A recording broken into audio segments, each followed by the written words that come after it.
I'm speaking on science and spiritual practices today, and we're in a very unusual situation at the moment, probably unprecedented. Although there's been a considerable decline in traditional religion, there's been a tremendous upsurge of interest in spiritual practices in the modern world. And there's also been a whole lot of scientific studies of the effects of these practices. What these studies show, basically, is that religious and spiritual practices make people happier, healthier, and live longer.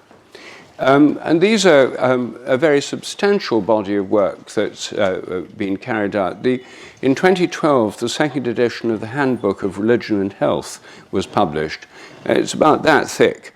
It costs about £150, and it reviews more than 2,000 papers in peer-reviewed journals studying the effects of a range of spiritual and religious practices.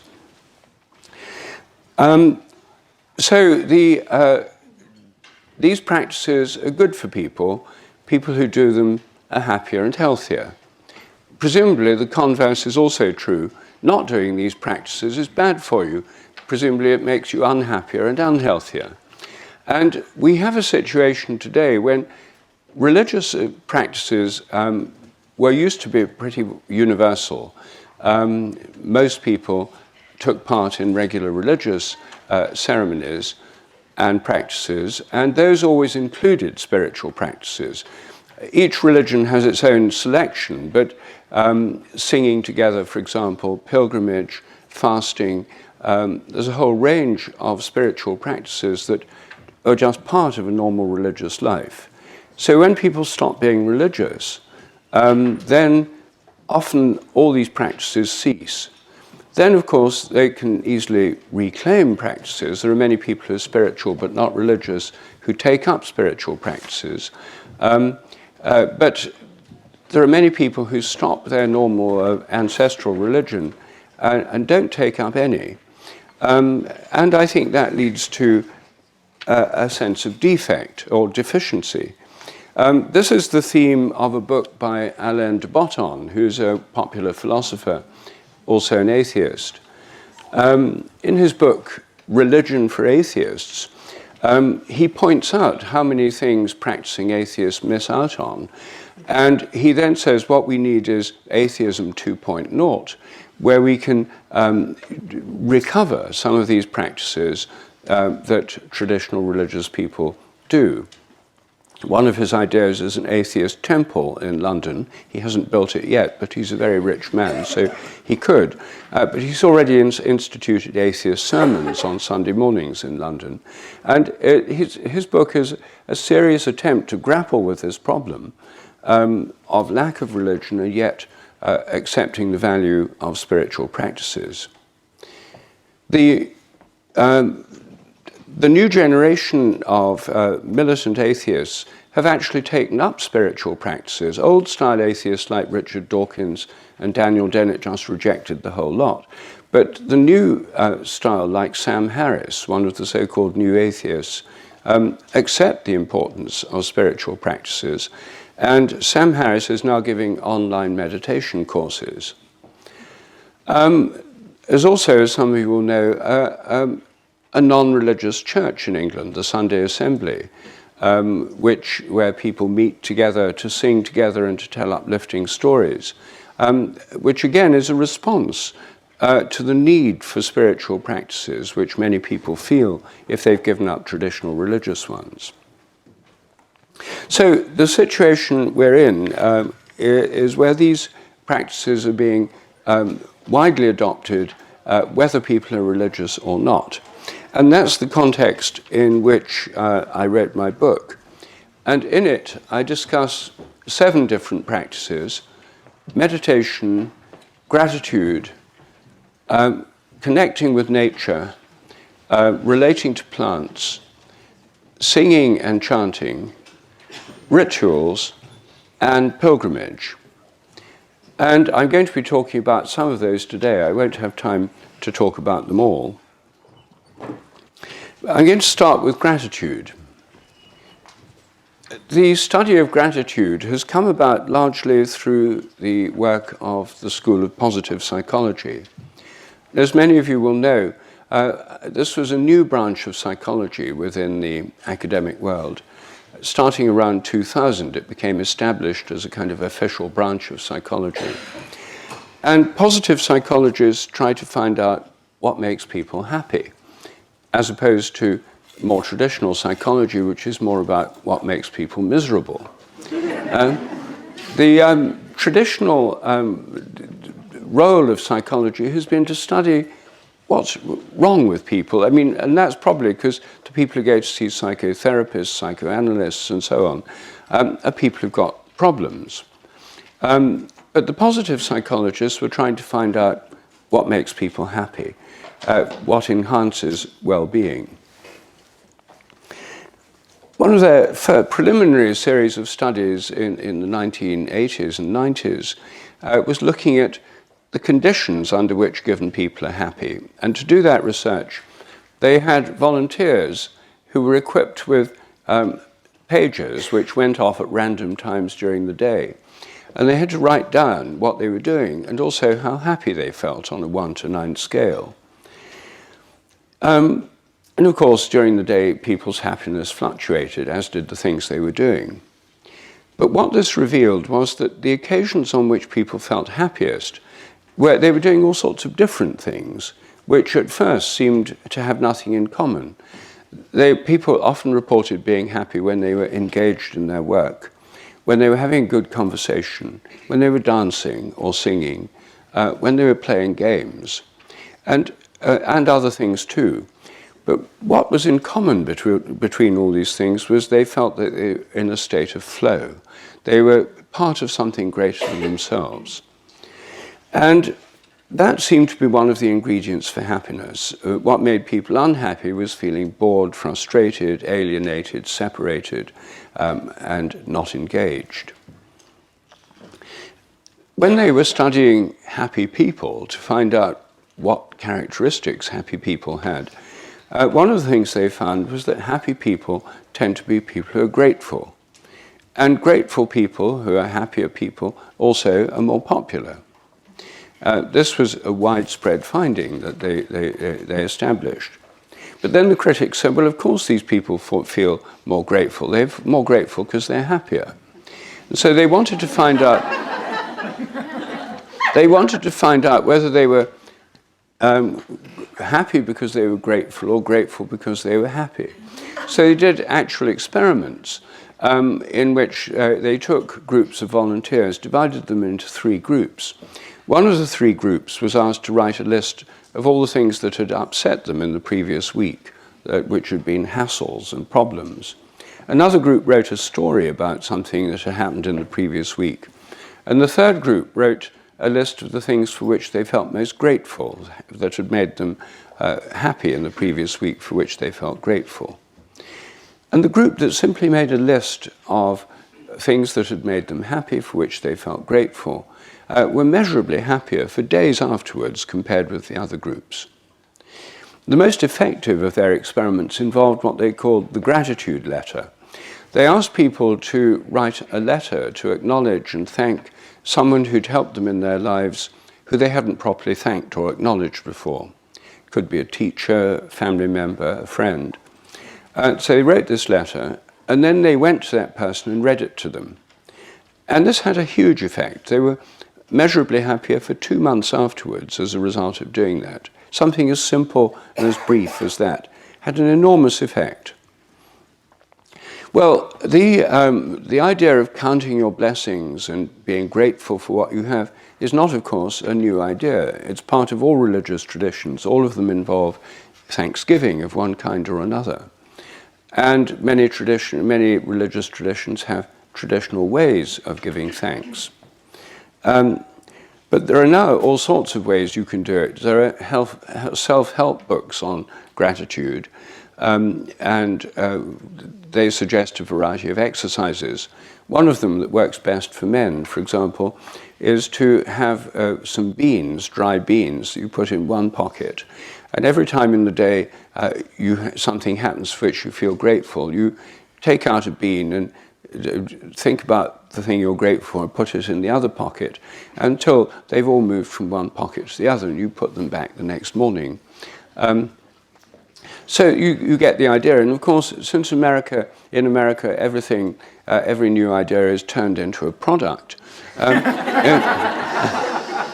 You can now buy expensive gratitude journals to write down what you're grateful for. But of course, to put this into practice, you don't need to buy the self-help book or to buy an expensive gratitude journal. You can just make a list, either writing it down or mentally every day. That's the simplest way to do this practice. And there are other ways in which you can put into practice gratitude. It used to be traditional in most cultures for people to give thanks before meals by saying grace or singing grace. And it still happens in some families, and it happens in traditional institutions, like my college at Cambridge, Clare College. Every evening at 7:30, everyone's in the dining hall, a gong goes, everyone stands up, and the senior fellow reads a long Latin grace. Now, most people probably don't understand the Latin, a lot don't pay much attention, but it does provide a kind of break, a pause, where those who want to give thanks can, and that's a very traditional way of doing it. When the TV series Downton Abbey was going on, someone asked why they were never shown beginning a meal. And the answer was that around the time that film portrayed, around the time of the First World War, when a family sat down to dinner, someone would have said grace, and they couldn't show them starting a meal because that would have involved showing them saying grace, and they didn't want to do that because it might offend atheists. So they couldn't show grace. But the point is they would have done it. And it's a very simple way to bring this back into one's life, to give thanks before a meal. At the moment, in most families, there's a kind of awkward pause before dinner. You know, there's a kind of empty space. No one quite knows what to do. And in England, usually people say something like, "Oh, do start, it'll get cold."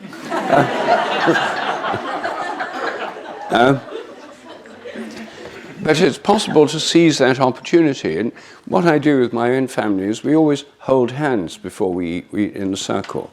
And if it's just a few of us, we just hold hands silently. If it's more, then someone says a grace, usually me, or anyone who wants to lead in saying thank you in one way or another.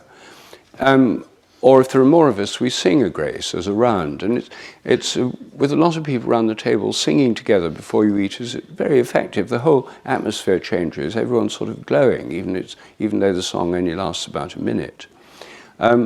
So this is one of the very simple ways in which one can bring back a practice of gratitude as a spiritual practice in everyday life. In my book, Science and Spiritual Practices, I suggest 2 simple practices at the end of each chapter, and this is one of the ones at the end of the chapter on gratitude. Now, how far you go in your gratitude depends on your worldview. If you're a materialist and you think that the universe is basically unconscious and evolution has happened by chance, then you may not feel you can give thanks to a conscious source of all nature or even nature itself if it's unconscious and mechanical. But you can certainly give thanks to other people. Someone's prepared the food, people have grown it, they've produced it. Many people have gone into providing the food that we eat. If you take a more panpsychist view and you think of nature as alive rather than inanimate, you can give thanks to the earth and to the sun and to all the factors in nature that make the eating and our life possible. You can give thanks to the earth, you can give thanks to the sun that enables plants to grow and life to exist on earth. You can give thanks for being alive in the first place, because none of us are alive as a result of our own choice, decision or effort. We're all here because of billions of years of evolution and cosmic evolution and ancestral lines and ancestors who survived. Every one of us has ancestors who survived through natural selection, through hundreds of thousands of years of human evolution, and before that, our animal ancestors. they all survived, and they lived under conditions that enabled them to survive. And if you believe that behind the universe there's a source of all things, a conscious source from which all things come, God, or whatever you choose to call the ultimate source of conscious being, then you can give thanks to that too. But it doesn't matter how far you go, there's always something you can give thanks for. And as I say, one's worldview affects how far one might be inclined to go. But there's plenty to do, even if one has the most extreme kind of materialist view, there's still a great deal to be thankful for. So everyone has some reason to be thankful. Well, the second practice I want to mention is meditation. Now, I know that you had a session this morning, those of you who were here this morning, on meditation. So I'm not going to go into that in enormous detail because you've already gone into it in some detail today. All traditions have meditation in one form or another. And we're most familiar today with Hindu and Buddhist forms of meditation. But something very similar was going on in the Christian context from at least the 4th century when monasticism began. Monks and nuns were living in contemplative communities where they spent a lot of their time in contemplative prayer, which is the Christian name for meditation. It's not, the word meditation was only really introduced in the late 19th century to cover this activity. The traditional view was contemplative prayer, which is often using a repetitive phrase or mantra. And then in the Eastern Orthodox and in the Roman Catholic tradition, many people use repetitive prayers with prayer beads or rosaries, which is again like a kind of mantra type of meditation. In the Sufi tradition in Islam, there are various forms of meditation, including a mantra type of meditation using one of the names of God called a wazifa, which is very similar to Hindu mantras. And Sikhs have meditation and Jains have meditation. It's present in many traditions. There are two main kinds. There's the kind that involves mantras, where you use a phrase or a word or something you repeat silently to yourself or chant out loud. And there's the mindfulness type, which involves observing the breath or sensations in the body, but without a mantra. And many people do probably about half and half split. Both of them are very common in the modern world. How many people here meditate or have meditated? Oh, well, that's almost everybody. So I don't need to tell you what it feels like because you already know from your own experience. Well, as you know, there have been many studies on the effects of meditation. The first set of studies in the 1970s by Herbert Benson at Harvard and John Kabat-Zinn in Massachusetts, also in Massachusetts, were looking at the physiological responses, and Herbert Benson concentrated to start with on the relaxation response, the way in which meditation reduces stress. I don't know whether this morning you dealt with the parasympathetic and the sympathetic nervous system aspect of this. No? Well, the Benson was concentrating not so much on the brain, but on the physiological response of the body. As you know, we all have an unconscious body-based nervous system, the autonomic nervous system, which has two sides, the parasympathetic and the sympathetic. The sympathetic nervous system is nothing to do with sympathy, misleadingly enough. It's mostly to do with fear. When you're afraid of something, your sympathetic nervous system is activated, adrenaline goes through your bloodstream, your heart beats faster, your blood pressure goes up. And you're in a state where you're ready to fight or run away, the fight or flight reaction. The opposite is the parasympathetic nervous system, which is about not being afraid. And it's only when that system is activated that you can carry out activities that require a relaxation of the body and lack of fear. Making love, for example, eating a meal, even going to the lavatory. You can't do these things if you're hyperactivated with the adrenaline system. If you're being chased across a field by an angry bull, your parasympathetic nervous system is fully activated, and good thing it is, it helps you run faster. But the last thing you think of is making love or sitting down to dinner or going to the lavatory. These things are inhibited by the sympathetic nervous system. Now, it's very necessary for us to have that response. But in the modern world, a lot of people spend their time in a state of chronic anxiety. They're afraid almost all the time. They're worried about things, or they're fearful of things that might go wrong, or anxious. And this activates the chronic activation of the sympathetic nervous system, which is very bad for health because it leads to elevated blood pressure and stress reactions, high stress hormone levels, and so on. And what Herbert Benson found was that when people meditated, basically for those who were suffering from stress and anxiety, it greatly reduced the activity of the sympathetic nervous system and activated the parasympathetic nervous system. That's called the relaxation response. And as a result of that, one of the effects of meditation is feeling more relaxed, being able to sleep better, and being able to be more effective in your life, and that's why many people do it. What? Including for illness. Sorry? Including for illness. Yes. So the parasympathetic nervous system, that's a very important part of it. But it also protects against depression. And as I don't know if you discussed that this morning, but it's now well established that people who meditate regularly are less depressed and less prone to depression than those who don't.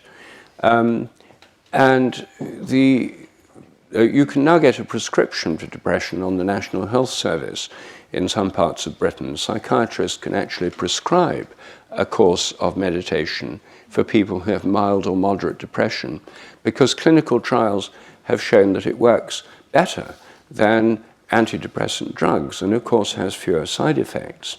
And from the point of view of the National Health Service, has the additional advantage of being cheaper. It has a protective effect against depression. So meditation has many benefits, and as I do know you talked about this morning, can lead to changes in brain activity. The main one, when you're meditating, is a reduction in the activity of the default mode network, the part of the connection of areas in the brain that are concerned with worries and ruminations. And it can also lead to long-term anatomical changes. Not very surprising, really, if you're doing particular things with your mind and hence with your brain. Particular regions are going to become more active and the connections get better established between them. The brain is much more plastic than people used to think. We're not surprised if people who do weightlifting develop bigger muscles in their arms. And so it's not that surprising if people who meditate develop new connections in their brains or stronger connections between particular regions of the brain. Now, all this is established by science. The benefits are well known. You can learn meditation all over the world. And lots of people do it, including practically everybody here. I do it myself. I first did it in 1971 when I was a practicing atheist and was attracted to transcendental meditation because you didn't have to believe anything. You just did it and you could see what it did. And that's the whole point about these spiritual practices. They're all based on experience. You don't have to start off with a belief system. Well, most people, we all need belief systems. Everyone has belief systems, but you don't necessarily have to have a spiritual or religious belief system to do these practices. They're about experience and through learning through your own experience. But the reason people meditated traditionally was not so they could be more successful in love and business or sleep better, or it wasn't these secular worldly benefits that people were primarily meditating for. They were meditating because they thought it provided a way of connecting with the ultimate source of consciousness. The Hindus explain this most clearly. In one of the main schools of Hindu philosophy, the idea is that everything in the universe depends ultimately on conscious being, the mind of God, Brahman, and that this ultimate consciousness is the source of everything in the universe. And the ultimate source is conscious. That's the whole point. The ultimate being is a conscious being. And the characteristics of Brahman are threefold: Sat, Chit, Ananda. Sat means being, it's conscious being. Chit means consciousness, knowledge. It's to do with names and forms, the contents of consciousness. And Ananda is joy or bliss.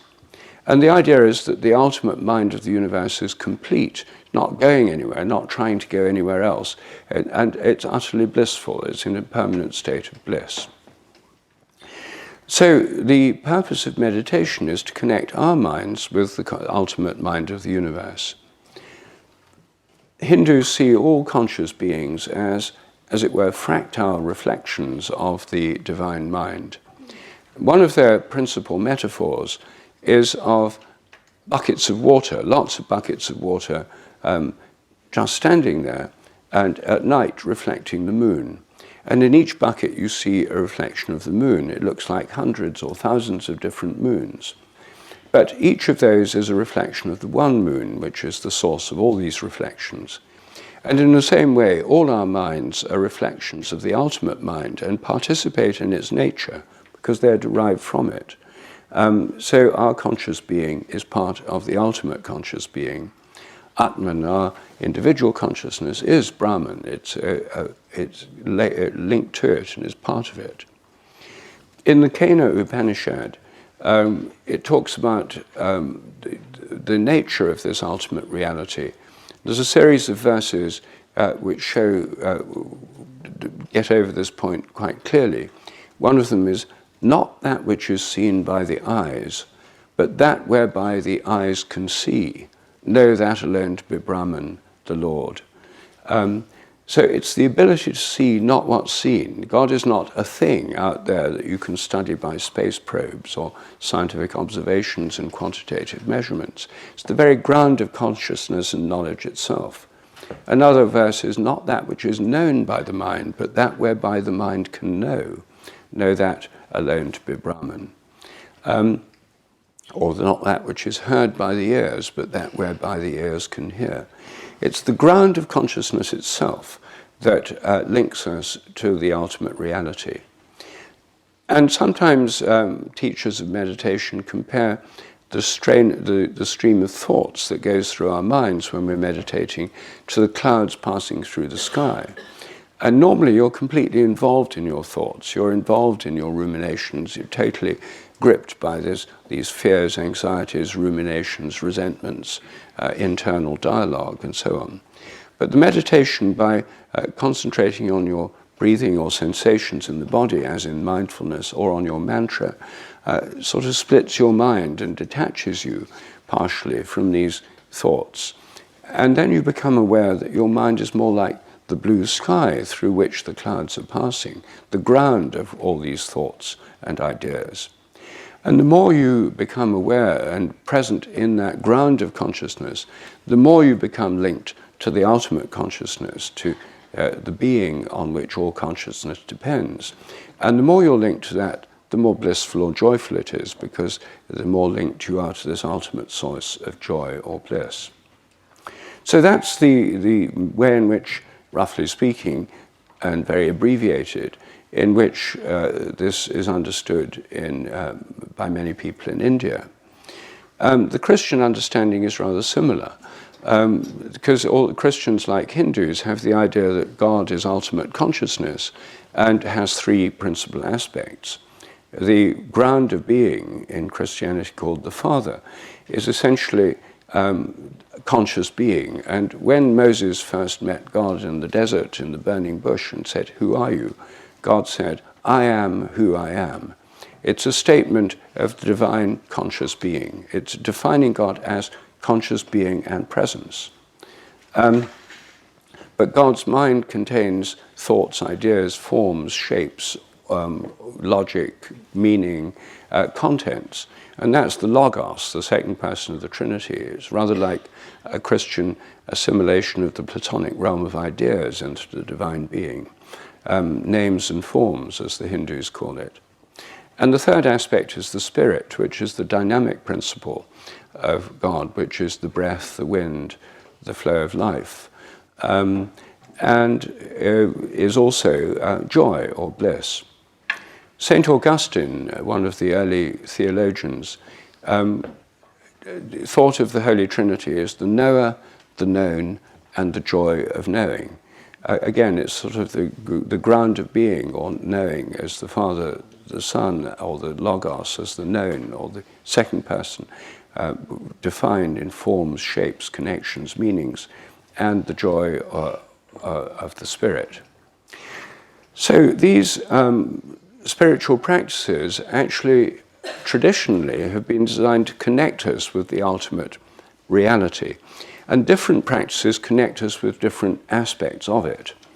You can find similar parallels to this threefold division in Sufism, and you can find in Buddhism too, there's a threefold classification of the levels of being or consciousness. So the idea is that these practices connect us with the ultimate, but different practices connect us with different aspects of the ultimate, and meditation connects us more with the ground of being, sat, that state of pure consciousness, or the ground of consciousness itself, rather than the contents of consciousness. If you're looking at the beauty of flowers, for example, and you're absorbed in the contemplation of the beauty of these forms, then this is more connecting with chit, names and forms, the contents of consciousness, of divine consciousness, because the idea is that all these forms ultimately reflections of the divine mind. And then if you're engaged in some activity which is very active, which has a spiritual dimension, as many sports do, then it's more to do with the spirit, the principle of flow, movement, and change. And also where dancing and music become spiritual practices, it's more dealing with this dynamical aspect of the spirit. But meditation is more to do with the ground of it. Now, you don't have to believe all this or even take it seriously to meditate, and most people who meditate don't. And Sam Harris, for example, goes on being a militant atheist, even though he's a experienced meditator and teaches meditation. He can believe that it's all inside the brain, that there's nothing going on beyond his own brain that's generating these sensations of a connection with a greater being, but there isn't really a greater being, it's just something that's happening as a result of dopamine release and connections inside the brain. And all of us have the choice, really, what to believe. Do we trust our own direct experience when we have the experience of our mind being connected with something far greater than ourselves? Or do we trust a theory, the materialist theory, that says the mind is nothing but the activity of the brain, therefore it's all inside the head? A theory which is notoriously poor on understanding consciousness. The very existence of consciousness is the hard problem for the materialist theory. That's a question we all have to make, whether we put that theory first or our own experience first. We may start, as I did when I started meditating, with a materialist theory of the mind. I thought it was all inside my head. But partly as a result of my own experiences, I came to the conclusion that was too narrow a view, and it was better to trust my own direct experience of consciousness. And this is, again, a point where science and spiritual practices come into a fairly close connection. Because science, after all, is based on the experimental method, experience. Experiments mean, empirical means experience. Experiments are about experience. And spiritual experience is about experience too. Science is ultimately based on experience. And in French, the same word, expérience, means experiment and experience. So when we're exploring consciousness, is it better to explore it externally through studying the brain, or internally through the actual experience of consciousness itself? And meditation enables us to explore the nature of consciousness directly. Well, and ideally, I think we need both, and that's what the scientific study of spiritual practices is giving us. But it doesn't necessarily commit us to a reductionist view that is nothing but the activity of the brain.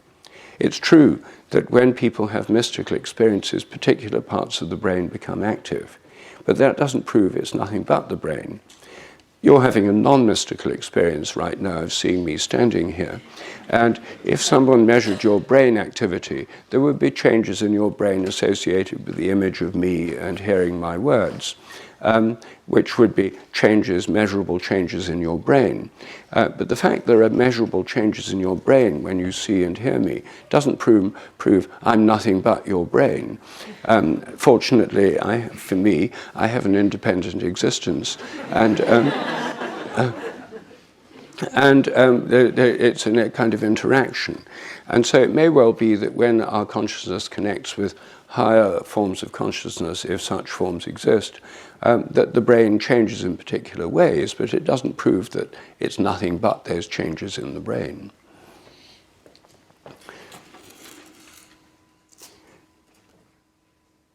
So now I just want to say something about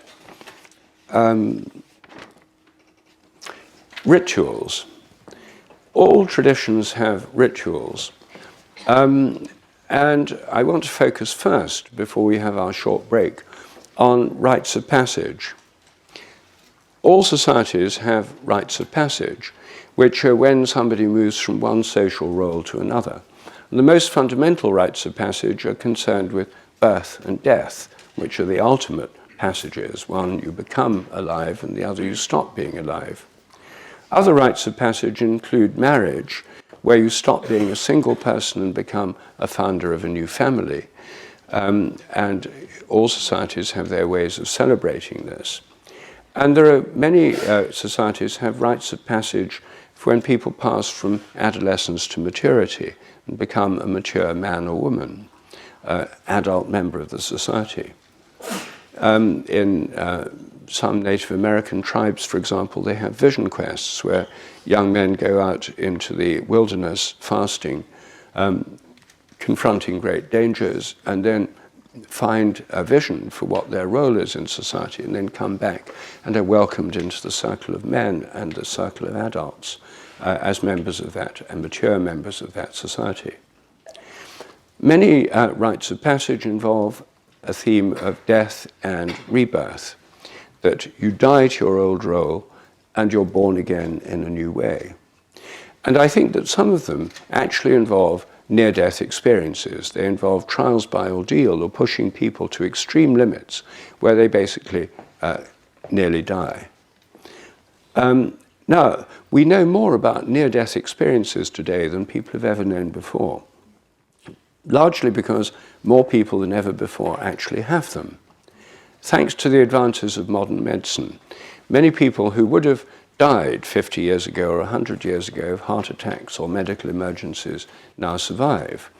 And many of those they've actually been dead for a minute or two, or as near dead as can be, and come back to life, report what are now called near-death experiences.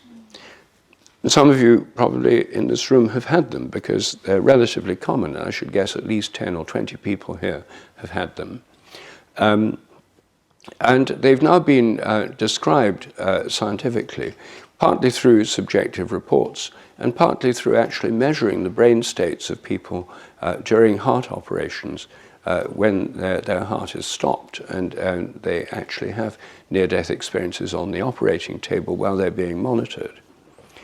Basically what happens to people when they have these experiences is that they find themselves floating out of the body, usually looking down on their body with nurses and doctors doing things to them.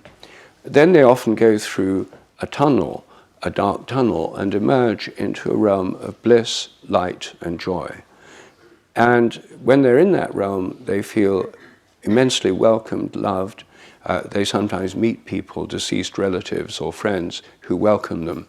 They feel utterly blissful, joyful, loved, and are having a wonderful time being there. But it doesn't last long because it's only a near-death experience, and they have to go back. And very often when people have had these experiences, they say it's completely changed their life. They've lost the fear of death. They often become more spiritual people, and members of their family often notice their behavior has changed, and they usually behave better to other people. So these have a very transformative effect, even though the whole experience may only last a few minutes. It changes people's lives. And these don't depend on spiritual practice. They come unbidden as a result of medical emergencies. So not all spiritual experiences come as a result of spiritual practices. Some of them happen spontaneously, like spontaneous mystical experiences and near-death experiences. Now, of course, the exact status of near-death experiences is heavily disputed. For people who are committed materialists, then all this has to be a kind of hallucination inside the brain. They can't prove it's inside the brain, but they assume all experience is nothing but the brain, therefore it must be inside the brain, even if the brain shows no measurable activity. But for those who are not committed to the materialist point of view, they take them at their face value, that there's some consciousness can, under certain conditions, separate from the body and enter realms of experience that seem to be disembodied outside the physical body, which is still lying there on a bed with nurses and doctors resuscitating it. But we don't need to discuss the theoretical basis of this to look at the anthropological significance. If people found practices which could actually induce near-death experiences, they would be very powerful initiatory practices, because they could take people into a near-death state, which would, as we know from modern near-death experiences, transform that person. Now, is it possible this has happened or does happen? And the answer is yes. I think the most obvious example, it's not obvious at first sight, but on reflection, it has been hiding in plain sight, is baptism. We read in the New Testament that John the Baptist was baptizing large numbers of people in the River Jordan by holding them under the water. And people were flocking from all over the Holy Land to the Jordan to be baptized by John. One of them was Jesus. And we have a subjective report of Jesus' experience where he felt for the first time his direct connection with God, his direct bondage, his bonds to God, the fact he was deeply and closely related to God. And this was immediately followed by him going on a vision quest, 40 days fasting in the wilderness, which happened before he began any of his public work. So his rite of passage was baptism by John the Baptist, and this is very clear from the Bible. Now, the usual interpretation of John the Baptist's activities is that he was creating a symbolic rite or ritual of death and rebirth by drowning, holding them under so they symbolically drown, and then bringing them up so it's symbolic birth again after a symbolic death by drowning. But why settle for something symbolic when you can have the real thing? It would only take a couple of minutes longer. And so what I'm suggesting is that John the Baptist was a drowner. And I think he held them under just long enough to induce a near-death experience. I imagine that he would have had a team of helpers on the bank of the Jordan resuscitating people afterwards. and debriefing them, and there would have been a line of people waiting, and then it would have been next please, and the next one would have come. I mean, he was doing this on a large scale, and it was quick. It's a very quick way of inducing a near-death experience. Now, after a few generations in the early church, people had stopped doing this. They started baptizing babies by sprinkling water over them, or even by immersing them very briefly in water. But then it really was symbolic of death and rebirth by drowning. But to start with, I don't think it was symbolic at all. And I think that the fact these people said their life was completely changed as a result of it makes much more sense if it was a real experience. Anyway, it died out in most Christian churches. But in that intense religious ferment of the Protestant Reformation, some of the reformers read the Bible in English or German or other European languages and realized this was clearly what had been going on then, originally, and it wasn't happening anymore. So what they said is we should reintroduce this practice. Those who did were some of the most radical religious groups at the Reformation. They were called Anabaptists. Ana means again. They were baptizing people again by total immersion, and I think inducing a death and rebirth experience. Now, of course, they and John the Baptist might have lost a few, and I certainly wouldn't have wanted to be baptized by a novice. I mean, you'd want someone who'd had plenty of experience. But that was before liability litigation. I think that's what John the Baptist and the Anabaptists might well have been doing. And the Anabaptists, of all the people at the Reformation, were the ones who went round saying they'd died, they'd been born again, and they'd seen the light. Now, that would have been a literal statement of their experience if they'd had near-death experiences through partial drowning. It would have been literally true. And they were filled with a fervor and a sense of illumination and direct connection with God. And of course, that made them very unpopular with Protestants and Catholics, the sort of regular church authorities, because it meant these people were claiming a direct connection with God, and not just doing it through rituals and ceremonies and so on, but through a ritual that actually totally transformed them. And so they were persecuted in Europe. They were mainly in England, Germany, Holland, and Switzerland. And in the 17th century, when the chance arose, most of them went to America, and in subsequent centuries to escape persecution, where they became the ancestors of current Baptists in America, the Southern Baptists, other Baptists, the Mennonite and the Amish churches, who still practice baptism by total immersion, as do English Baptists. Well, I don't know how many contemporary Southern Baptists in Texas and places still hold people long enough to induce a near-death experience. I suspect they don't, because health and safety regulations and so on would make them very conscious of the dangers. But I think when we look at what happened to the Anabaptists and this sense of dying, being born again and seeing the light, it makes total sense in the light of this ritual. Now, just one further point on this. I think the lack of rites of passage today is one reason why so many people enjoy or take psychedelic drugs. So many teenagers take them. I think because they're looking for a kind of rite of passage, and these drugs actually induce near-death types of rites of passage in some cases. DMT, dimethyltryptamine, the most intense of psychedelics, only lasts about 10 minutes, but it gives many people the feeling of dying, traveling out of their body, going through a tunnel into a realm of light, bliss, and joy, and then coming back again. And it's a transformative effect for most people who've done it. LSD often has this effect too. When Stan Grof, a Czech psychiatrist, was studying LSD in the 1960s in Prague and later in America before it became illegal, he found that he studied 2,500 people who'd taken it. he found it was relatively common for people to have an experience where they found themselves extremely uncomfortable, constricted, being crushed or trapped, and then escaped by going through a tunnel and emerged into the light where it was blissful and joyful and everything was completely different. Again, it was like a near-death experience. I have to say I had one myself when I first took LSD in 1970.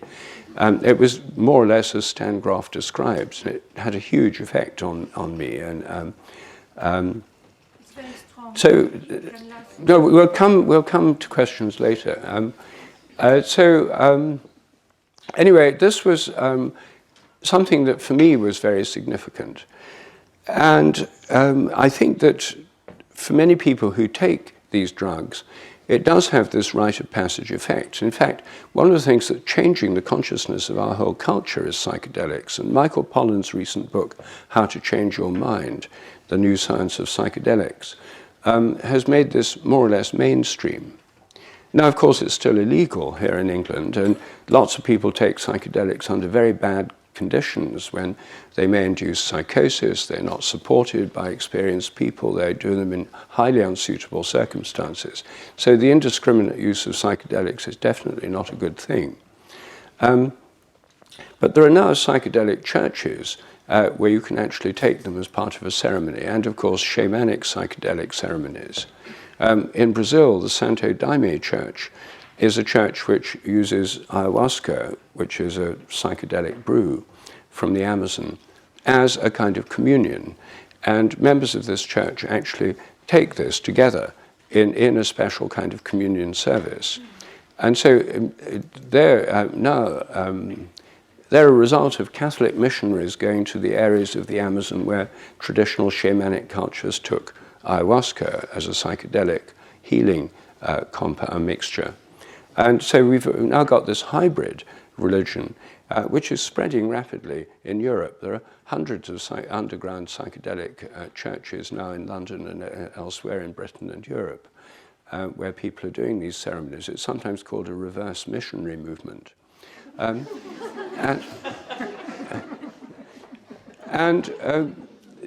So what we're dealing with here is rites of passage, which are rituals which give this particular transformative experience. There are many other kinds of ritual, and I'm going to come back to those after the break, but Neil told me it's your custom and need to have a break. So we're going to have a short 5-minute break, and then we'll start again. Before the break, I was talking about rites of passage. Now I want to say something about rituals of remembrance. All societies have stories of their origins, which account for why the social group is as it is. And all of them have ways of reenacting these origins in rituals. For example, Jewish people every year celebrate the ritual of the Passover. It's a major Jewish festival. And what this does is reenacts the original story of the Passover. Jewish people were slaves in Egypt. Moses was trying to lead them to freedom, and the Pharaoh wouldn't let them go. So there were a series of 10 plagues visited on Egypt to persuade the Pharaoh to let them go. And the last plague was the killing of the firstborn of all the Egyptians and of their cattle. And the Jewish people were immune from this slaughter because Moses told them to kill a sheep instead and smear the blood on the doorway of their house. And so they were passed over. And the next morning, then they ate the lamb with bitter herbs in haste, ready to leave. And sure enough, the next morning, the Pharaoh said, "Go, just get out. I don't want you here anymore." And they set off on their journey through the wilderness to the Promised Land, an epic event in Jewish history. So every year, this feast of the Passover is reenacted with lamb and bitter herbs, and the story is told. And by taking part in it, Jewish people become Jewish. They affirm their identity as Jewish by participating, and they connect with all those who've done it before them through all the generations back to the first Passover. The Christian Holy Communion is very similar. was itself originally a Passover dinner with Jesus and his disciples. And Christians all over the world reenact ritually that Last Supper of Jesus with his disciples in the Holy Communion with bread and wine. By taking part in this communion, they become part of the Christian community and connect with all those who've done it right back to the very first Holy Communion. The American Thanksgiving dinner is a secular national ritual, happens in November.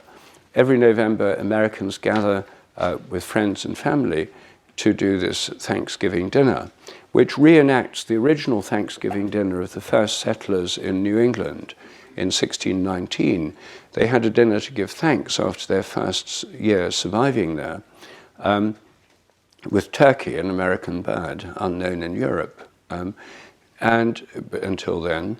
And this reenactment of the original Thanksgiving dinner makes Americans American and connects them to those first settlers. So we find in all cultures these kinds of rituals and many other kinds of ritual as well. And in these rituals, people have to do things in a similar way to the way it's done before. Rituals are repetitive in their structure. And they often use archaic languages. The Brahminic rituals of India use Sanskrit. The rituals of the Coptic Church in Egypt use ancient Egyptian, the only form in which it survives. The rituals of the Russian Orthodox Church use Old Slavonic, and so on. Why is it that rituals are so conservative? And why is it that people think that by doing things in such a similar way as the way it's been done before, that they'll reconnect across time with all those who've done it before them? They'll be connected to those who are in the present who are doing it, but also those who've done it in the past. Well, one possible explanation is provided by the idea of morphic resonance. This is my own hypothesis, and unfortunately I don't have time to explain the hypothesis, but it's basically the idea of that memory there's a kind of memory in nature. The laws of nature are more like habits. Each species has a kind of collective memory, a bit like what Jung called the collective unconscious. And morphic resonance is the process whereby patterns of activity in the past resonate across time with patterns in the present on the basis of similarity. Now, what rituals do is create the very conditions for morphic resonance by doing things in a similar way as possible to the way they've been done before. They create the conditions whereby present participants will enter into a kind of resonance with all those who've done them before. They will, in fact, be connected to those who've done them before. There will, in fact, be a presence of the past through taking part in this ritual, which is exactly what people think they're doing in rituals. So I think this gives a new interpretation of these rituals and makes much more sense of them than they might otherwise seem to make. They're certainly very powerful to take part in effective rituals, and that's why all cultures have them, and if they've lost them, they usually reinvent them, because they're very important for our sense of belonging and connection. Finally, I want to say a few words about pilgrimage. All our ancestors were hunter-gatherers. I mean, all of us in this room had hunter-gatherer ancestors. Settled agriculture didn't begin in Northern Europe till about 5,000 years ago, and nowhere in the world did it begin until about 10,000 years ago. And before that, people lived by hunting and gathering. And hunter-gatherers had to move around. They couldn't just sit in one place and wait for animals to come to them and fruit to drop into their laps. They moved around the landscape, and when they, in a cycle, an annual cycle, and each place, significant place on the way they told the story, or sang the story, as in the American Aboriginal song lines. So moving and going to sacred places was part of our deep heritage. When people settled down, they still continued to go to holy places. For example, in England, when agriculture first began, people built great ceremonial centres like Stonehenge. They were not temples in the middle of a city. People were scattered all over the countryside. But people converged on these holy places for the main festivals, at the solstices, for example. Then they went home again. And this became a kind of pilgrimage to a holy place. All religions have pilgrimage. Muslims go to Mecca and to the other holy places like the Dome of the Rock in Jerusalem. Buddhists go to the birthplace of the Buddha and the place he was enlightened. Hindus go to Mount Kailash in Tibet, to the source of the Ganges, to the holy city of Varanasi. Oh, well, it says no input, and it's quite true. But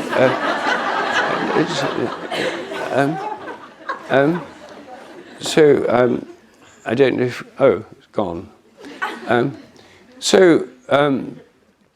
And there are many other holy places in India. India is crisscrossed with pilgrimage routes.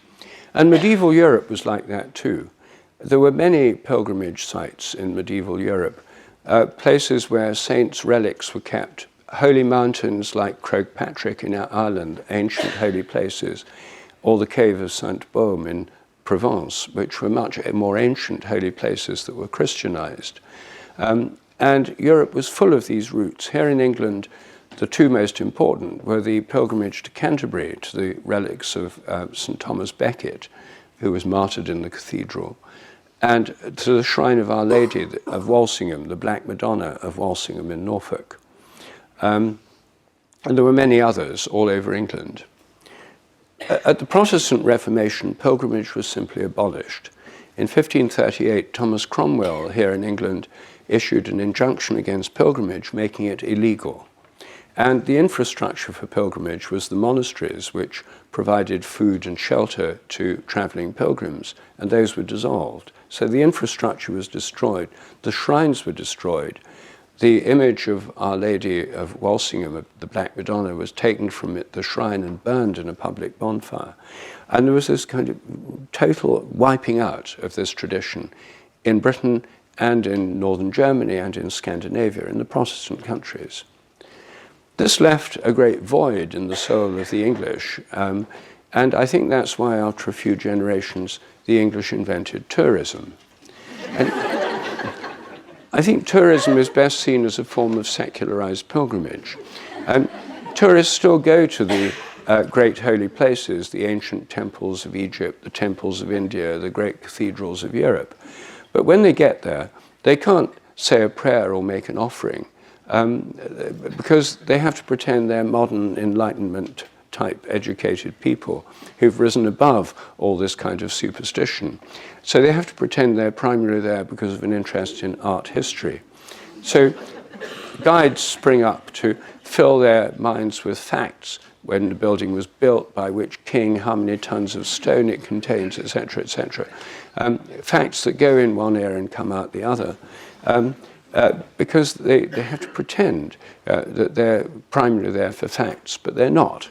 And in fact, I think it's best seen as a form of frustrated pilgrimage. Real pilgrims go with an intention. They make an offering.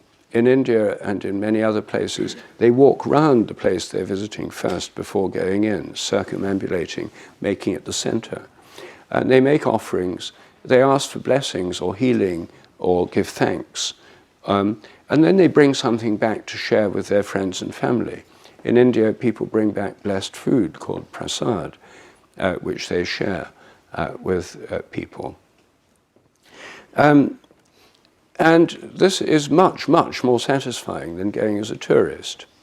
And it's very interesting that in modern secular Europe, there's an astonishing revival of pilgrimage going on right now. Starting in the 1980s, a group of people in Spain re-established the infrastructure to the pilgrimage to Santiago de Compostela. And 1,000 people walked there in 1987. 300,000 walked there last year. And this has helped to trigger off a revival of pilgrimage elsewhere in Europe. There's now the old pilgrimage route to Trondheim Cathedral with the shrine of St. Olaf in Norway has been revived and is now a major place of pilgrimage in Northern Europe. That's in the last 10 years. And in Britain, there's an organization called the British Pilgrimage Trust, which is reopening the ancient footpath pilgrimage routes to the great holy places of England. including cathedrals, holy trees, sacred wells, ancient stone monuments, and so on. And you can find, there's more than 30 of them, routes there on the website britishpilgrimage.org. I've been doing this for the last few years, every year with my teenage godson. When he was 14, I didn't know what to give him for his birthday, which is in June. And I've stopped giving people stuff, because most people have got too much stuff. I now give experiences. And so I thought, what can I give this 14-year-old boy as an experience? I'm his godfather. So I thought a bit, and then it suddenly came to me, a pilgrimage. So I said to him, I said, you may or may not want to do this, but my offer is, we take the train from London, we get off at a little village station called Chartham near Canterbury, about 8 or 9 miles from Canterbury. We walk through the ancient North Downs Pilgrim Way to Canterbury, through fields, meadows, orchards, and woods. We visit the Black Prince's Well, a medieval healing well with clear water in a kind of under a mossy arch and mossy steps going down to it. We walk into Canterbury, we circumambulate the cathedral, we light candles at the shrine, we go with an intention, something we're asking for. And then we have a cream tea. And then we go to choral evensong, which is this very beautiful sung service that happens in all our cathedrals every single day. Again, you can find about that on another website called coralevensong.org. So I said, we go to choral evensong, and then we take the train home. I said, would you like to do that? And without hesitation, he said yes. And we had a very blissful day. It was an utterly wonderful day. And then when he was 15, we went to Ely Cathedral. We took the train to Waterbeach and walked along the towpath of the Cam. And Ely Cathedral rises above the fens in this hugely impressive great medieval building. When he was 16, we walked to Lincoln along the Lincoln Ridge, on a footpath on the Lincoln Ridge, to what I think is one of our finest cathedrals, Lincoln.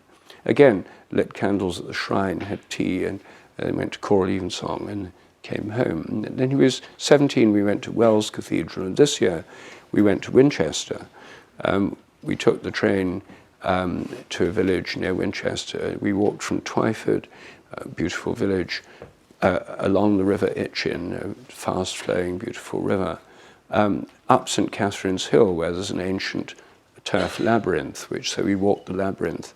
Then we went on the outskirts of Winchester to St. Cross, which is a medieval hospital for old people, for old men. And because it was not for monks, it was not dissolved at the Reformation. It looks a bit like an Oxford college, a courtyard with a chapel.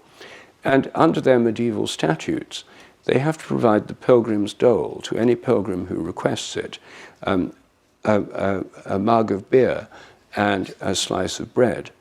So we went to the porter's lodge and I requested the pilgrim's dole.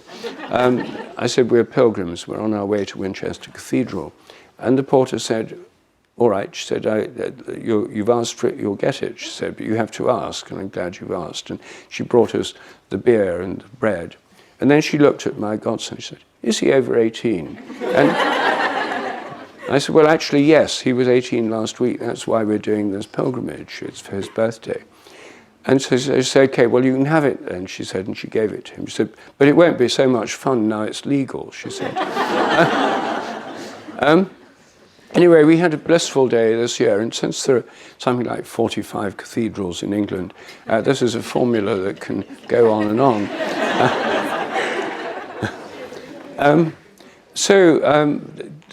This is in fact, I was doing one just yesterday. We're developing a series of one-day routes, the British Pilgrimage Trust, and I'm helping with this. And I was helping with a group of us in Nottinghamshire developing a new route, a new old route to Southwell Cathedral, which is the Cathedral of Nottinghamshire.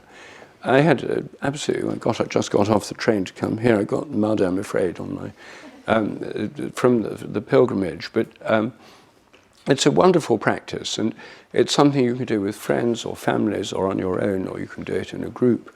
The British Pilgrimage Trust arranges groups doing it. And one of the slogans of the British Pilgrimage Trust for groups doing pilgrimages is, bring your own beliefs. So it's not about, again, it's not about you've got to sign up to a belief system first. Many people who go to Santiago are not practicing Christians. Some are even atheists, but it's an expression of a spiritual quest which anyone can take part in. So this is another spiritual practice which is open to everybody, and I strongly recommend it if any of you feel inclined and to do this. You can do either long ones. There's an 18-day route to Canterbury from Winchester, or there's these one-day pilgrimages, 5 or 6 miles, or if you do the whole day, 7 or 8 miles, to cathedrals or other holy places here in Britain. Well, that's a summary of some of the spiritual practices I discuss in my book. And it gives you a flavor. There are only 7 spiritual practices in this book. I'm writing a second book, a sequel with another 7. I'm not going to go on beyond that. 14's enough as examples. But there are many other spiritual practices too. And these are all practical things you can actually do. And they're all things which have measurable effects, which can be studied scientifically. So there's no conflict here between science and spiritual practice. In fact, I think that they mutually reinforce each other, because the scientific studies illuminate these practices and also show us statistically what benefits they can have.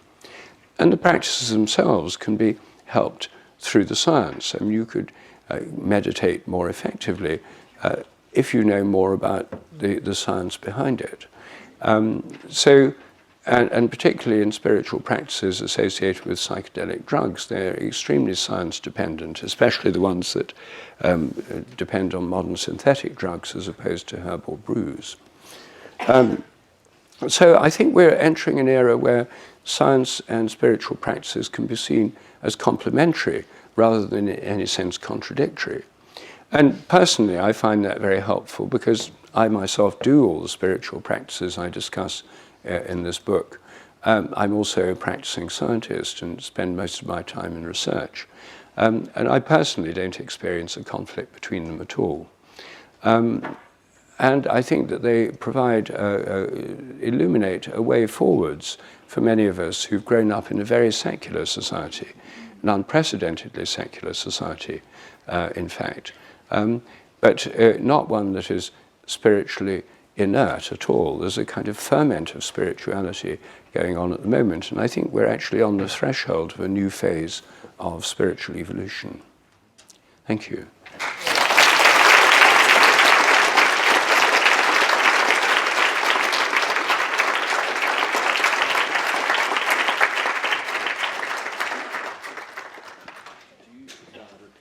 Yes, so if you'd like to ask a question or make a point, ask Neil, not me. He's going to choose who does it. I'm just going to talk. He's going to have the hard decisions. Yes. Hello, everybody. You talked about gratitude in the beginning, and I would like to show my gratitude to you for the trialogues that you did with Terence. I was inspired by very much. So, thank you. Thank you.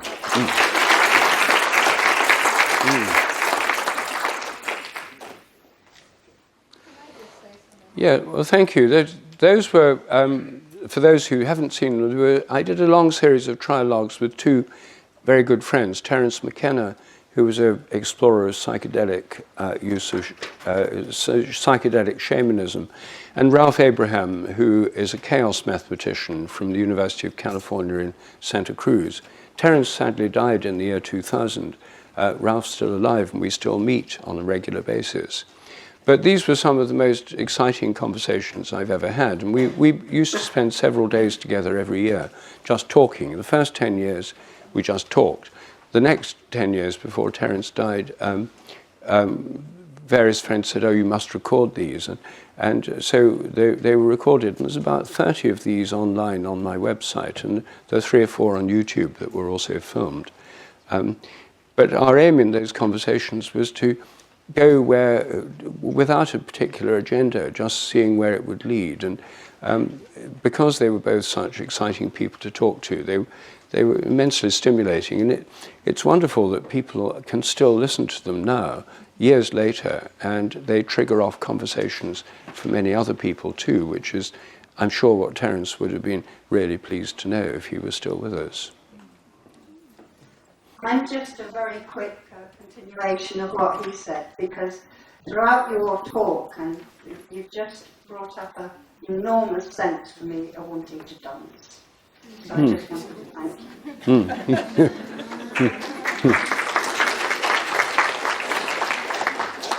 Are there any future plans where you may want to go on stage with conversations that you have with other people about your experiences? Pardon? Any? Do you have any plans to do like public conversations with the people? Well, I do actually already. I have a series of podcasts with Mark Vernon, who's a very good friend. We've done over 30. Then we're meeting next week to do the next couple. I've done this whole series with Matthew Fox, who some of you may know of, and again, those are on my website, and several with Mark Andrus, who's the Anglican Bishop of California at Grace Cathedral, who's a great friend of mine.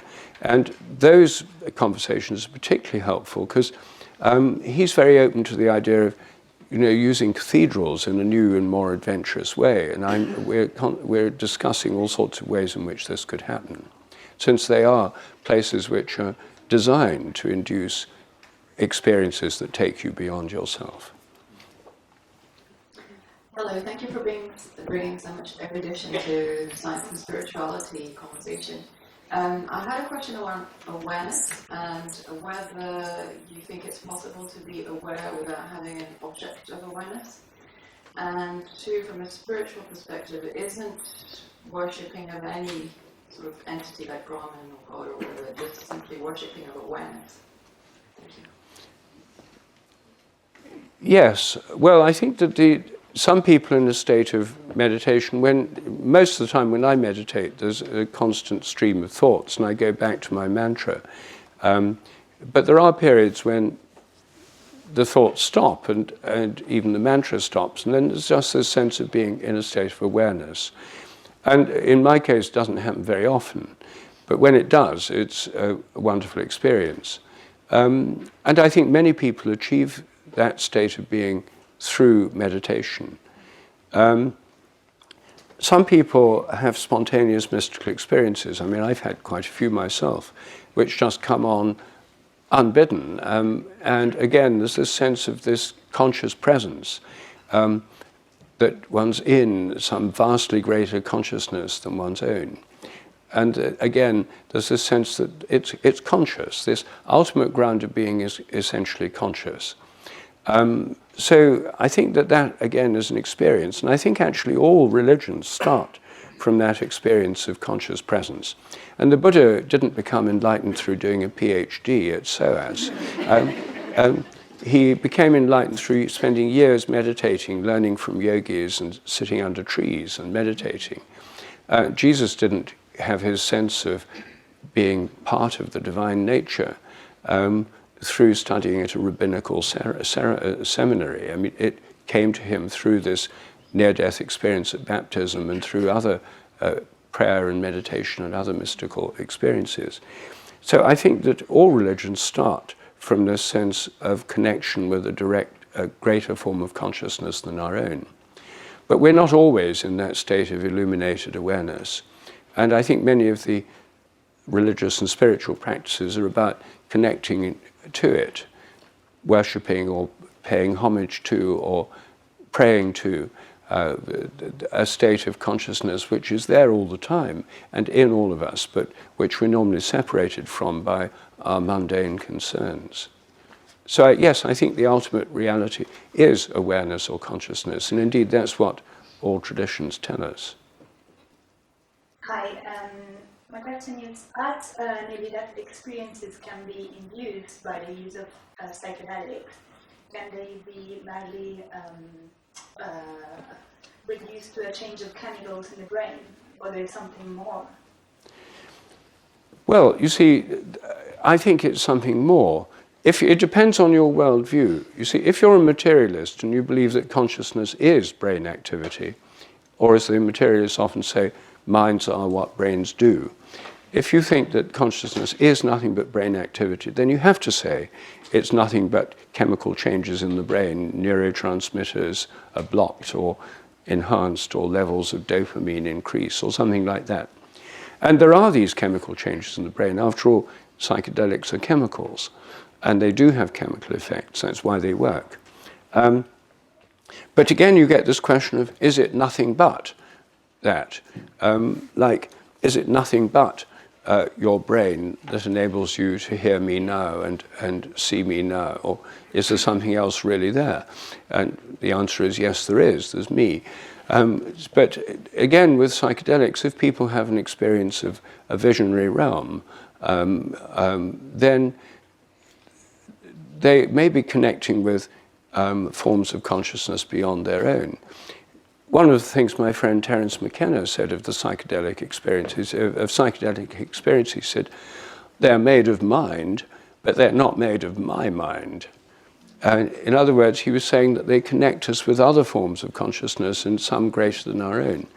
And some forms of psychedelic experience, you could say that they're just visual displays, being like going to a very exciting film or something.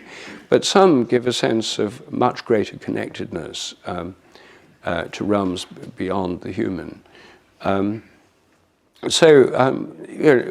all psychedelic experiences are the same, but I wouldn't say it's just in the brain. In fact, I don't think any of our normal consciousness, even just normal vision, I don't think is in the brain. I think our minds are extended beyond our brain all the time. Could you explain a little bit more about Morphic Resonance and the existing, or bringing into existence of festivals that have been forgotten hundreds of years ago? Bringing into existence... Morphic Resonance to act, surely. To bringing back... Sorry, I didn't catch the exact question. Morphic Resonance. Yes. And the remembering of festivals or sacred places that no longer exist. Oh, yes. I think Morphic Resonance can tune us in to things that happened in the past and recover memories, but we need something to do the tuning.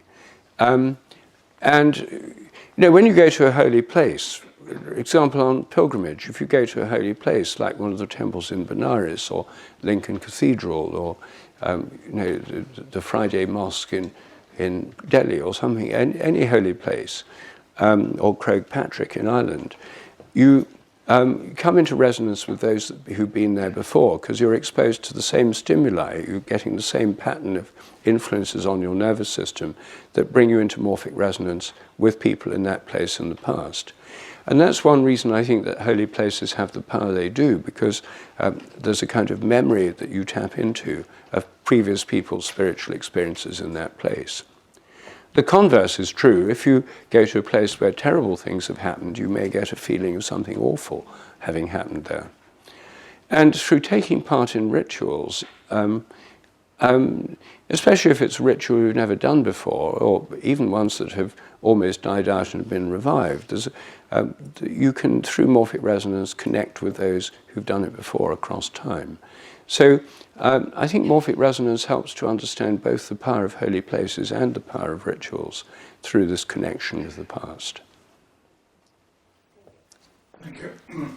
You've explained something that happened to me when I was 6 and I wasn't aware of it at the time.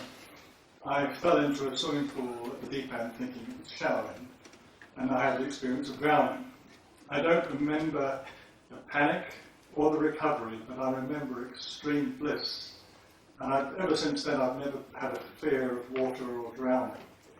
And it did do something to me after that. It gave me something to search for afterwards. I was looking for something that I've had many experiences since, because I was looking for something a bit more enlightening in my life. But it certainly at that point changed things. And I wasn't aware that that actually was a seminal point in my life. Well, that's very, very interesting. I mean, it's unlikely you'd have a state of bliss through just the discomfort of being in the water unless you had had some kind of near-death type experience. So perhaps that's indeed exactly what happened. It may have been like a spontaneous baptism experience. And I think that, for people who have had mystical experiences, many people have them spontaneously in childhood. There's a lot of people remember these experiences from childhood, and it actually influences all their later life because they know that there's a state of connection with something much greater than ourselves that's possible because they've actually experienced it. Anyway, I've never heard of anyone having an experience of nearly drowning as a child like that, but it makes total sense in the light of what we've been talking about today. Firstly, I'd like to thank you for your talk. There's been this constant theme of bliss that comes about when people meditate and kind of have spiritual experiences. But I find myself in my own experiences, I find it hard to grapple that with tragedies that happen in the world. For example, the Rwandan genocide, or as I relate to personally, the Israeli occupation of Palestinian land. How do you find spiritual experiences and this constant theme of bliss that relates directly to consciousness? How do you grapple that with the tragedies that goes on in the world? Well, that's a really difficult question, and it's partly a question of obviously one can focus on anything one wants to focus on, and some people focus on tragedies, and it's good they do if they help people who've had these tragedies. If one only looks at tragedies, one could easily get very, very depressed. I try myself to think of when there are tragedies, if there's something I can do about it, I try to do something about it. If it's not something I can do something about, then I pray for people involved in the tragedy. I do what I can to prevent tragedies happening. But I think if we're going to be effective in dealing with all the many bad things that happen in life, we do better if we come from a position of connection with realms of greater consciousness or bliss than if we're just thinking about the tragedies. A lot of people in aid agencies and in the Green Movement undergo a kind of spiritual burnout because they're spending their whole time relieving disasters and floods and tsunamis and catastrophes and epidemics and stuff. And unless they're able to reconnect with that source of joy and love within themselves, they rapidly burn out. So I don't see it as either or. And I think people who are most effective at dealing in healing and in helping often have this very strong spiritual connection.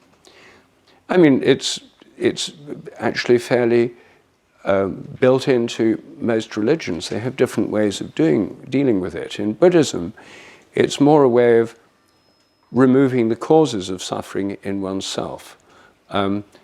Suffering comes, old age, suffering and death come from desire, and if you can abolish desire, you can undergo a kind of permanent ontological suicide of just ceasing to be. And that is an ultimate goal, at least, of Theravada Buddhism. The Tibetan type, the idea is you reach the level of bodhisattva, you come back and to help all sentient beings. So your enlightenment is actually to help others. In the model of Jesus, which is after all the central model for Christians, Jesus was certainly not immune to suffering. In fact, he suffered a great deal himself. And he spent much of his time going around healing people and curing people who were suffering from mental and physical diseases. He was also operating at a time when the Jewish people were oppressed by the Roman occupation. But all his activity was continually informed by his spiritual life and his sense of connection. So I myself don't see them, as I say, as in conflict, and I don't see that spiritual practices necessarily blind people to the suffering in the world. In fact, they may make them more able to deal with it and do something about it. Hi. Thank you for talk. It was great. And you talked about the presence of the past and how people transmit rituals and superstition throughout the ages. And I'm curious to find out your opinion about tarot cards and how they transmit some archetypal human behavior and what's there underneath. Well, I've had people do tarot readings for me, but I don't practice tarot cards, so I can't claim any expert knowledge of this.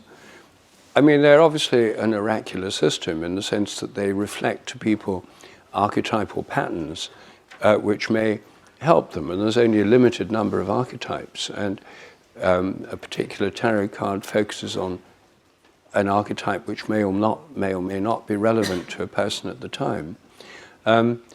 But they can often help people because they do give a connection to this kind of archetypal realm of experience and wisdom. Whether or not the process of divination, whereby you pick the right card, or when you're doing the I Ching, get the right hexagram, how you explain that, I don't know. So I haven't spent much time on it, as I say. But I do feel that anything that tunes into archetypal patterns or situations is going to help us, because it's going to help us see things in a bigger context than our own personal distress or concern. I mean, all these spiritual practices are really about connecting us with something greater than ourselves.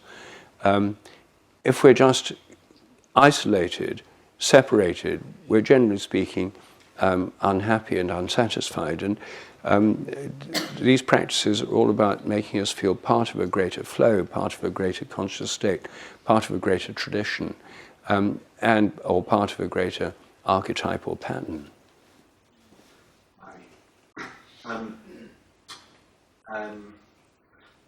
I enjoyed your talk. I take the points about spiritual practices helping with human flourishing, happiness and stuff. As a materialist, the claims about the brain existing outside the body are hard for me to take, and I think that applies to a lot of people.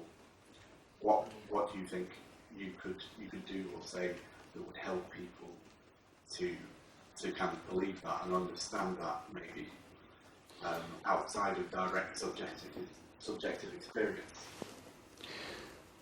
Well, this is a good question, and it's a very relevant one, because our entire educational system is really steeped in the materialist worldview, as is government and business. I think there's two levels to this. The first level is the level which to recognize that one's mind is not just one's brain, even in ordinary, everyday consciousness. This is now nothing to do with the spiritual level, it's just to do with the way vision works. And so, for example, I mean, this is a long theme, I won't have time to go into it, but let me just give one example. How does vision work? This relates to how the mind works. Now, you're seeing me now. The usual view is that light's reflected from me, goes through the electromagnetic field, enters your eyes through the lenses, inverted images on the retinas, changes in the cone cells, impulses up the optic nerve, and changes in various regions of the brain, which can be studied through brain scanning.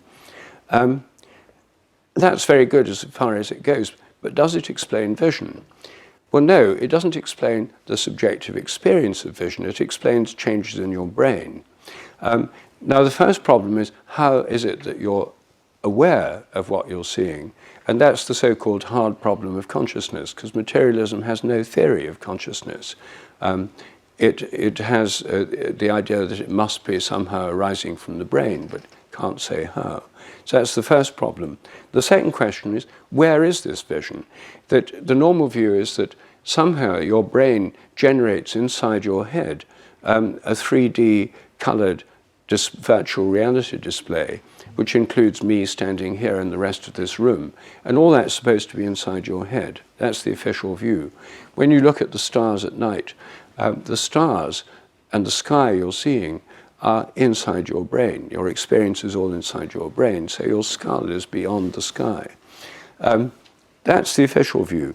Now, the view I'm suggesting is the much more traditional one found all over the world and believed by children until they're 10 or 11 without question, which is that light comes into the eye, changes happen in the brain, and you then project out your images. So your image of me is projected. It's in your mind, but not in your brain. It's projected to where I am. Everything you're seeing is a projection of your mind. And that's why when you look in mirrors, the projection goes straight through the glass, because it's not physical in the same way light is, which is bent by the glass, reflected by it.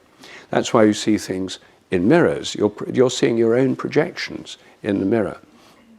Now, if this is just a philosophical point, then you might say it's just one of many views. It's not scientific. But because I'm a scientist, I try to find ways of testing this. So in this case, if something is projected out from your eyes, a field of vision, let's call it, I call it a morphic field, a perceptual field, which is a kind of a morphic field. Doesn't matter what you call it. My image of you is projected to where you are. So my mind, in a sense, is reaching out to touch you. Now, if you got your back to me and you didn't know I was here, could my projection onto you, the reaching out of my mind, touching you, affect you in such a way you could feel I was looking at you? And as soon as you ask that question, you realize the sense of being stared at from behind is very common. Over 95% of people, including children, have had it all over the world. Why? Why does this happen? The materialist answer to that is one that's moderated through active skeptic groups who are designed to counteract any suggestion that materialism is not the true view. The materialist answer is that's just a superstition. It doesn't really happen. Or if it does, it's because you turn around all the time and you see someone behind you, you remember it, but you forget all the times you're wrong. That's the standard view. Now, you can actually do experiments. You can do tests, randomized trials. People are blindfolded. Someone's behind them through a mirror or one-way mirror. Can they tell when they're being looked at? The answer is yes, above chance. There's now overwhelming evidence that this can happen above chance. And even when people are watched through closed-circuit television, there are physiological responses when they're being watched, unconscious physiological responses, the activation of the sympathetic nervous system when someone's watching them. Animals have this too. They can tell when they're being stared at by someone who's hidden. And I think it's evolved through predator-prey relations. It's a basic animal sense, the feeling of being stared at.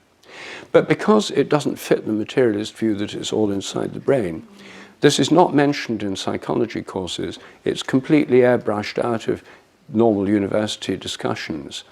And those of us who do research on it are attacked for being superstitious, and skeptic groups sort of attack. I mean, my Wikipedia page has been completely taken over by skeptic activist groups who think that I'm spreading misinformation and pseudoscience by investigating these questions.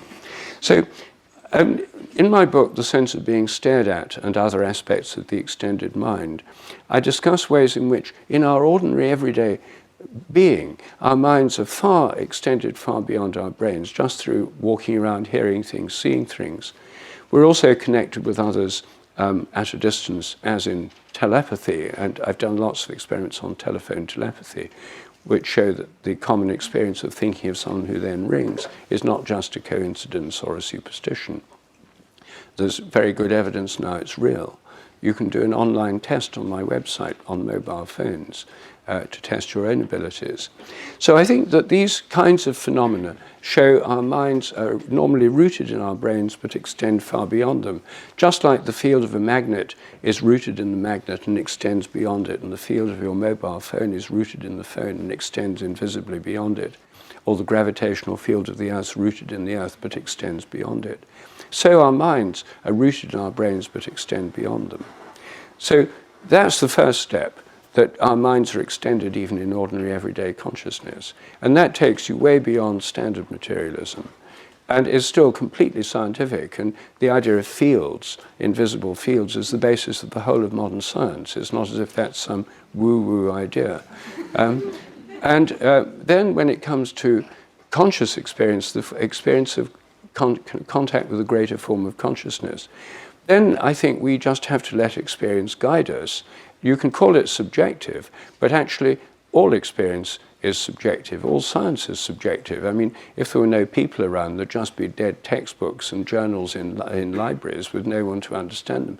Science is about ideas, hypotheses, understanding, connection. It depends on human minds. Take away the minds, there'd be no science.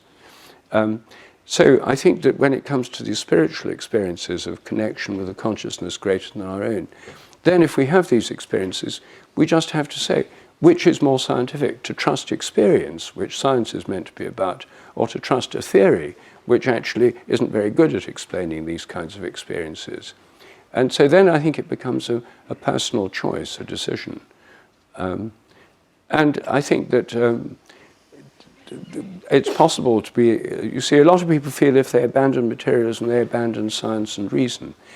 I take the opposite view. I think that sticking to materialism involves denying a whole range of phenomena, like the sense of being stared at, telepathy, spiritual experiences, which are actually much more correctly included within the realm of science and reason on the grounds they exist, and the evidence for them is plain to see. So I think that my whole book, The Science Delusion, is an argument against the 10 dogmas of materialism. And in America it's called Science Set Free, because what I'm saying is we don't abandon science by abandoning materialism, we liberate science. And I think it will become more scientific and much more fun when we move beyond the materialist worldview. That's all we've got time for today. Let's give Rupert a huge round of applause.